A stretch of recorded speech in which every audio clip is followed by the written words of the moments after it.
Так встречали пару месяцев назад победителя первенства России по вольной борьбе среди спортсменов до 24 лет Бабули Цалоева. Молодой спортсмен провел 5 схваток и в каждой из них вышел победителем. Победа практически гарантировала участие ингушского борца в мировом первенстве. И Бабули отправился на подготовительные сборы. Но до начала турнира спортсмена сняли с него. Сказали, что твой парень не едет. По какой причине там... Причина, никаких таких серьезных причин там не было. Абсолютно в конечном итоге повезли второго номера, которому выиграл. Россия проходила 30 сентября, это на Рафаминске, по-моему. И в финале он встретился с Керимовым, по-моему.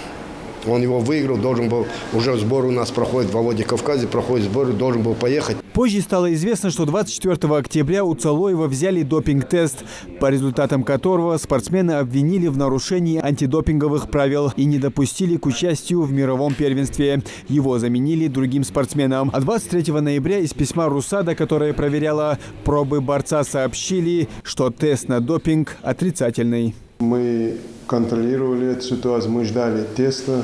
Тест пришел, тест отрицательный.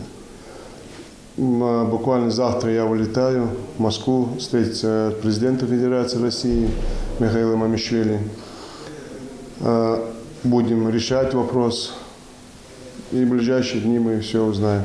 Нужно отметить, что ингушский спортсмен до последнего ждал, что сможет принять участие в первенстве мира. Но вызов так и не поступил. А второй номер российской сборной, который заменил нашего борца, неудачно выступил на соревнованиях. Первенство мира уже позади. Первенство мира мы не вернем в любом случае. Но какие-то состав сборной, какие-то компенсации, я думаю, может быть, что-то у нас будет. И мы это после разговора с президентом Федерации будем знать. Это спорт, никто от этого не застрахован. Там можно попасться, попадаются. Но наша задача решать эти вопросы. Мы для этого есть и будем решать эти вопросы. Эти неприятные события больше сказались на тренере, чем на самом спортсмене. Цалоев продолжает тренировки и планирует выступить на Кубке мира, который пройдет летом следующего года. Муслим Ганиев, Мухаммед Белакиев. Новости 24.